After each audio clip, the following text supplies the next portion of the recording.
Mathematics learning by पूजा।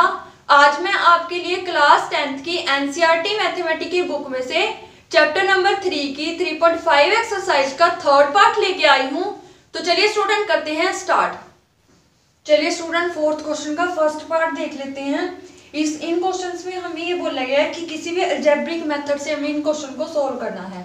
तो elimination method और substitution method तो हम पहले एक एक एक्सरसाइज में सोल्व कर चुके हैं, तो इसमें हम क्रॉस मल्टीप्लिकेशन मेथड से ही ये सारे क्वेश्चन करेंगे। तो फर्स्ट क्वेश्चन देख लेते हैं।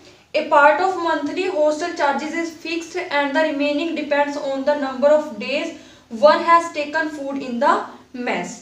When a student A takes food for 20 days, she has paid to rupees 1000 as hostel charges. Whereas a student B who takes the food for 26 days pays 1180 rupees hostel charges.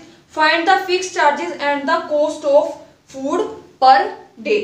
तो हम सबसे पहले तो let कर लेंगे, let the fixed charges, fix charges let कर लेते हैं x रुपीज, और जो पर डे के हैं वो लेट कर देते हैं per day charges y rupees. According to question के अकॉर्डिंग हम एक इसकी स्टेटमेंट बना लेते हैं। इसमें बोला गया कि a जो है उसने फूड लिया 20 डे, तो 20 डे में फिक्स तो उसको देना ही पड़ेगा, और 20 डेज के लिए उसको 20 वाई देना पड़ेगा। तो इक्वल टू उसने दिए हैं 1000 रुपीज। नेक्स्ट देख लेते हैं, बी ने 26 डेज के लिए 1180 रुपीज दिए हैं, तो यहाँ पे ले लेते हैं एक्स, तो उसको देना ही पड़ेगा, प्लस 26 डेज के लिए उसको 26 वाई देने पड़ेंगे, इज इक्वल टू 1180 उसने रुपीज दिए हैं। तो इसको हमें सोल्व करना है क्रॉस मल्टीप्लिकेशन मेथड से। तो इसमें देख लेते हैं A1 है हमारा 1, A2 है हमारा 20 B1, और C1 है हमारा 1000। उसके बाद यहाँ पे 1, A2 आ गया हमारा 1, B2 आ गया हमारा 26, और C2 आ गया हमारा 1180। तो इसको हमें इस क्वेश्चन के अंदर पुट कर देना है। तो यहाँ पे आ जाएगा x बाय B1 है हमारा 20, C2 है 1180 माइनस B2 है 26 मल्टीप्लाई C1 है 1000 is equal to y divide by C1 है हमारा 1000 मल्टीप्लाई A2 है 1 माइनस C2 है 1180 मल्टीप्लाई A1 है 1 is equal to A1 1 B2 26 minus A2 आ जाता है 1 और B1 है 20। सारी वैल्यू हमने पुट कर ली। एक चीज याद रखनी है, यहाँ इक्वल टू में 0 नहीं है, तो हम यहाँ पे क्या लगाएंगे -1। अगर यहाँ 0 होता तो हम -1 नहीं लगाते, तो 1 ही रहता। तो हम इसको सोल्व कर लेते हैं। x डिवाइड बाय 20 इंटू 1000 180 को करते हैं अगर हम, तो आ जाता है 0 0 23,600 माइनस, और यहां से अगर इसको सोल्व करते हैं तो आ जाता है 26,000 इज इक्वल टू, इसको कर लेते हैं y डिवाइड बाय 1000 को 1 से मल्टीप्लाई करते हैं तो आ जाता है 1000 माइनस 1180 को करते हैं 1 से तो आ जाता है 1180 इज इक्वल टू, यहाँ पे आ जाता है -1 डिवाइड बाय, यह आ जाता है 26 इंटू 20 माइनस 20, 26 माइनस 20 आ जाता है। तो इनको सोल्व कर लेते हैं आगे। x डिवाइड बाय, अब यहाँ पे हमारा -26,000 बड़ा है, तो हमारा आंसर भी क्या आएगा माइनस में, और इसमें से अगर हम माइनस करते हैं तो आ जाता है हमारा 2400 इज इक्वल टू, यहां से अगर इसको सोल्व करते हैं तो ये आ जाता है y डिवाइड बाय माइनस, जो कि बड़े वाला माइनस का है 180 इज इक्वल टू, यहां से अगर सोल्व करते हैं तो आ जाता है -1 और यहां से 26 माइनस 20 हमारा 6 आता है। तो ये हमारी इक्वेशन आ जाती है। अब हमें x को इसके इक्वल रख के और y को इसके इक्वल रख के सोल्व करना है। तो इसको हम यहाँ पे कर लेते हैं। पहले हम x को रखेंगे, x डिवाइड बाय -2400 है, इसको रखेंगे हम -1/6 के इक्वल, -1/6 के इक्वल। क्रॉस मल्टीप्लाई करें, 6x is equal to 2400 into 1 करते हैं तो आ जाता है 2400। यहाँ पे माइनस माइनस 2 बार था तो माइनस माइनस क्या हो जाता है प्लस। उसके बाद हम क्या करेंगे, 6 को उधर ले जाके डिवाइड कर देंगे तो आ जाता है हमारा 400। तो x की वैल्यू तो आ चुकी है 400। उसके बाद हमें करना है y को सोल्व। तो y को हम कर लेते हैं यहाँ पे सोल्व।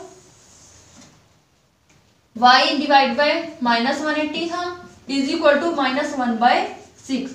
क्रॉस मल्टीप्लाई करते हैं तो आ जाता है 6y is equal to -180 minus 1 को मल्टीप्लाई करते हैं तो आ जाता है 180। माइनस माइनस 2 बार था तो ये प्लस हो जाएगा। उसके बाद जो ये 6 है उधर जाके डिवाइड हो जाएगा, 6 3 18 तो आ जाता है 30। तो y की वैल्यू आ जाती है 30। यहाँ पे लिख लेते हैं, यहाँ पे लिख लेते हैं। x की वैल्यू हमारी आई है 400 और y की वैल्यू आई है 30। तो उसके बाद हम लास्ट में ये क्वेश्चन कंप्लीट करने के बाद हम लास्ट में लिखेंगे सो दैट करके, कहाँ लिखें, यहां लिख लेते हैं।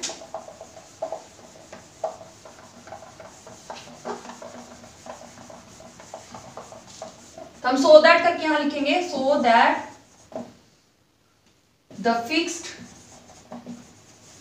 चार्जेस जो कि हमने लैट करे थे x, फिक्स चार्जेस हमने x लैट करे थे और हमारी x की वैल्यू आई है 400। तो फिक्स चार्जेस हमारे होंगे 400 रुपीज। उसके बाद हमने क्या किया था, दूसरे चार्जेस थे हमारे पर डे चार्जेस, जिसको हमने y लैट किया था और y की वैल्यू हमारी आई है 30 रुपीज। तो इस तरीके से हमारे फिक्स चार्जेस और पर डे चार्जेस आ जाते हैं। तो इसी तरीके से हमारा आंसर भी आ जाता है। तो इस तरीके से आपका क्वेश्चन हो जाता है। तो चलिए स्टूडेंट देख लेते हैं नेक्स्ट क्वेश्चन। चलिए स्टूडेंट फोर्थ क्वेश्चन का सेकंड पार्ट देख लेते हैं। A fraction become 1/3 when 1 subtract from numerator and it become 1/4 when 8 is added to its denominator, find the fraction. तो हम सबसे पहले लेट कर लेते हैं, let numerator is equal to x, denominator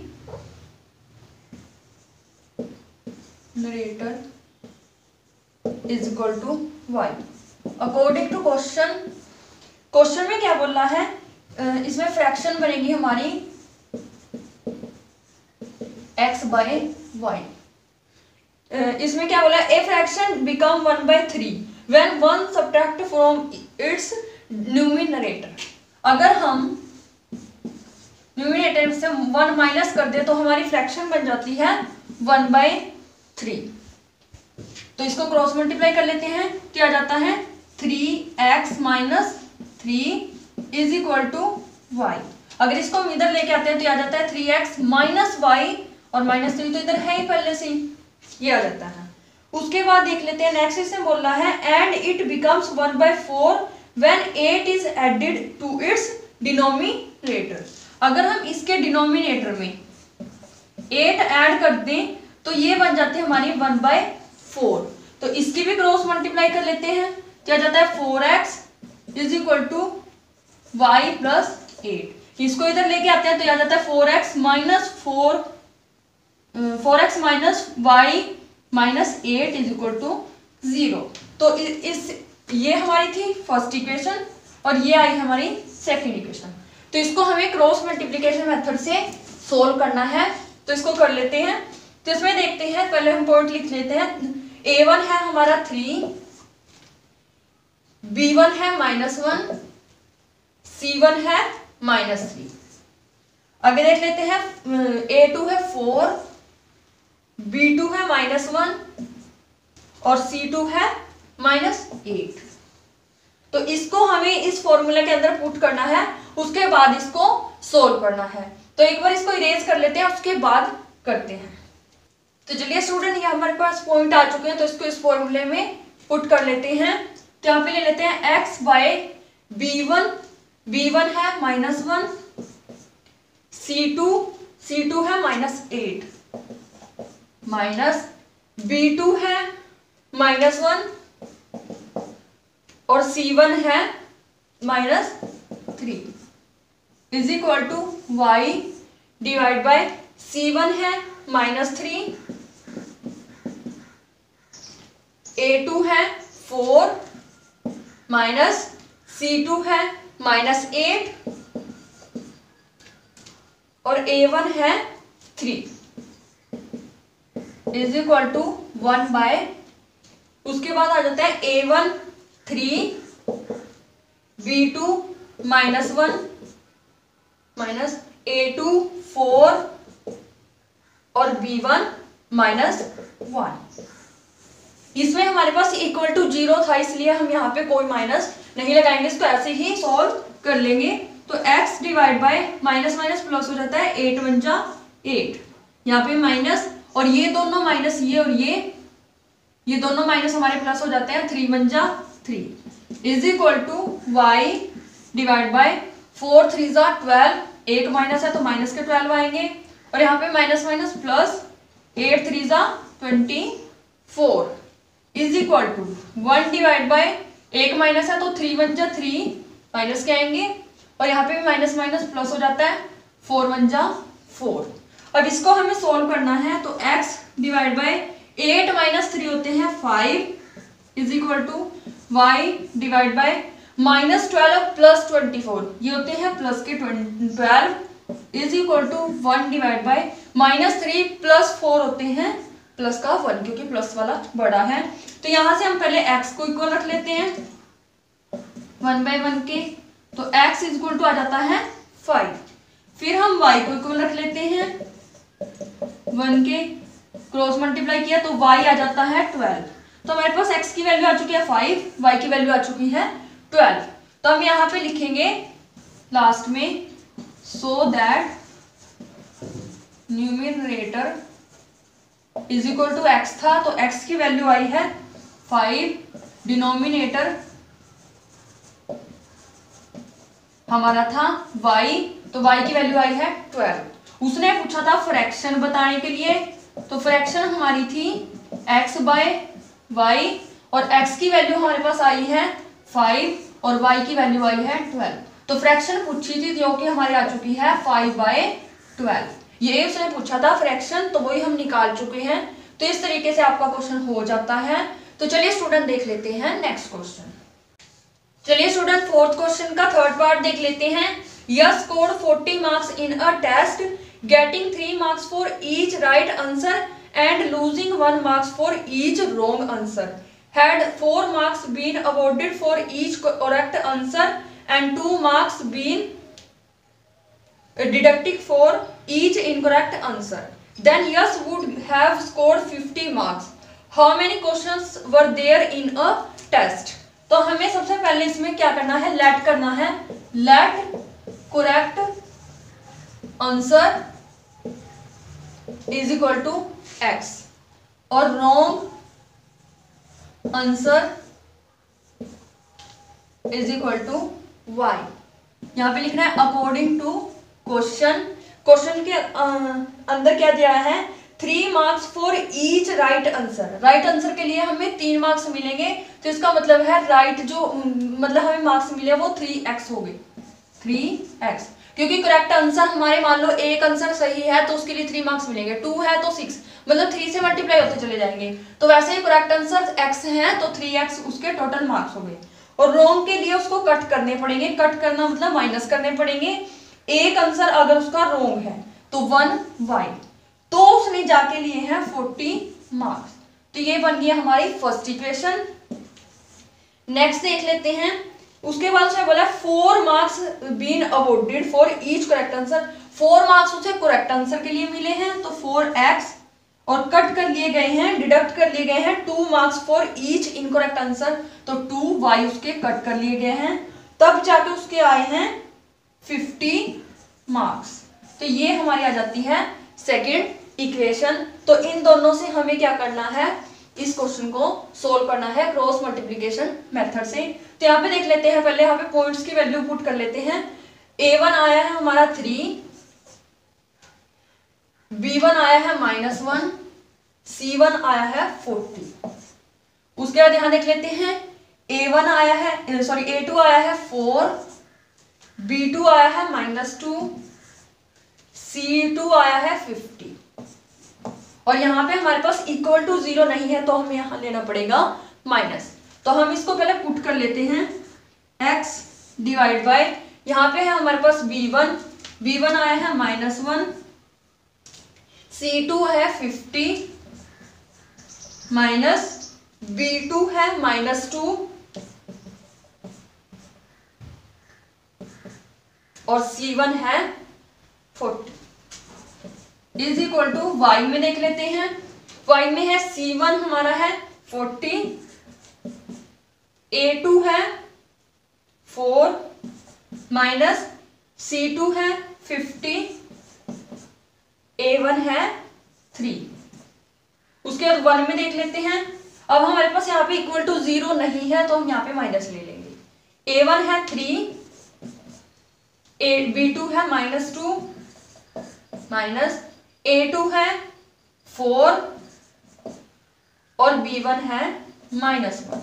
तो ये हमारा आ जाता है, इसको हम सोल्व कर लेते हैं। तो x डिवाइड बाय -1 इंटू 50 करते हैं तो आ जाता है -50।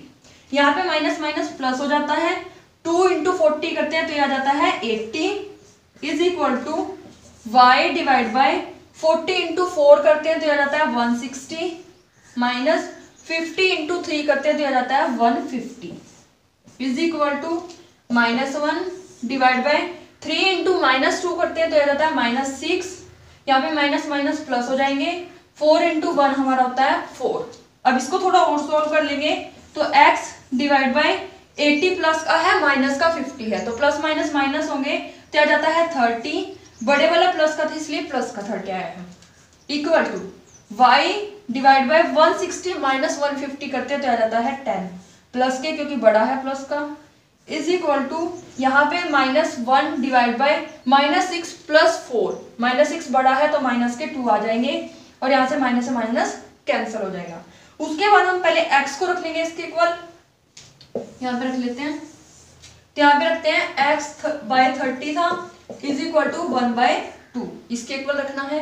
क्रॉस मल्टीप्लाई करते हैं तो 2x इक्वल टू 30, 2 को उधर लेके जाते हैं तो ये कट जाता है 15 पे, तो x की वैल्यू तो आ जाती है 15।